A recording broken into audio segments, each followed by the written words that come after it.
Hello mga kababayan.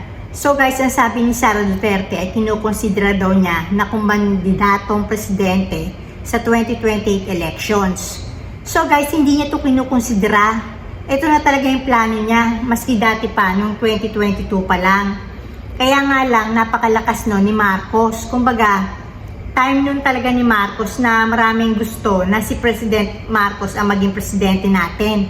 So hindi siya talaga uubra. Hindi totoo yung sinabi niya na siya na dapat ang presidente dati noong 2022. Diba?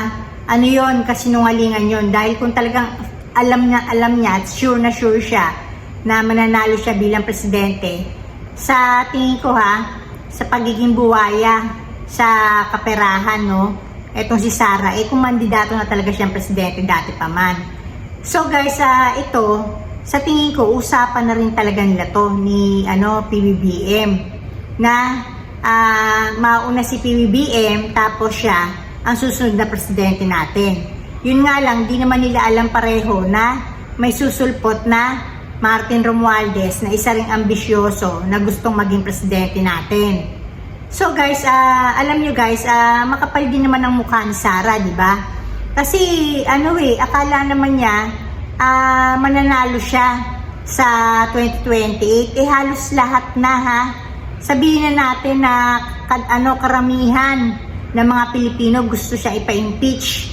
Ibig sabihin gusto siyang alisin bilang vice-presidente. Ayaw na nga namamayan sa kanya bilang vice-presidente.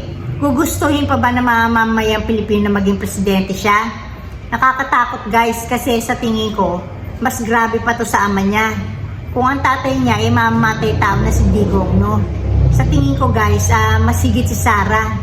Kasi alam nyo guys, si Sara hindi nagkokomento tungkol sa China, sa pagsakop halo sa West Philippine Sea. Wala siyang mga ganong say. Kasi nga sa tingin ko talagang ang magbaback up lalo sa kanya, lalo na sa pagpondo sa kandidatura niya. Pero hindi sa dami na rin na nakulimbat nilang pera, kaya na rin nilang pondo ang sarili nila. Pero ang China, sa tingin ko, ang kandidato nila si Sara. Kasi alam naman nila na talagang ang mga Duterte ibebenta ang mga Pilipino.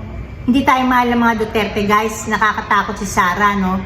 Tapos minamaliit niya ang mga Pilipino na alam naman natin na siya ay mandarambong. Yung 612 million nga hindi niya maipaliwanag yung confidential funds kung saan niya dinala. Di lalo na pag naging presidente na yan. Kasi siya na talaga ang mag-uutos kung saan ilalagay yung mga pondo-pondo, di ba? Naku guys, sa totoo lang, nakakatakot. At ang sabi nga ni Senator Laila de Lima, kakayanin ba natin na maging presidente ang isang Duterte na naman? Sa tingin ko guys etong si Sara, bengador yan. Lahat ng nakalaban niya, sa tingin ko, halos ipapatay niyan. Kasi hindi siya naniniwala sa Diyos Wala siyang takot. Wala siyang takot sa Diyos na halimbawa paparusahan siya.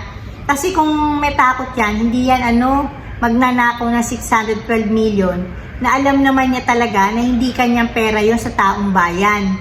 So, yung sa maliit nga, hindi siya mapagkatiwalaan, sa malaki pa ba? So, sinasabi ko lang sa inyo guys, talagang itong si Sara, yung makapalang muka, imbis na sana yung mahiya siya sa atin dahil nabuking nga natin na corrupt siya, di ba? Di nga niya ma-explain yung kung nasa yung confidential funds niya Imbis na mag-resign siya, nagmamalaki pa, di ba, na siya kakandidatong presidente. Pero alam niyo guys, makapal din talaga ang mukha ni Sara kasi siya lang talaga yung umatenda na hindi nag-take ng oath sa kongreso.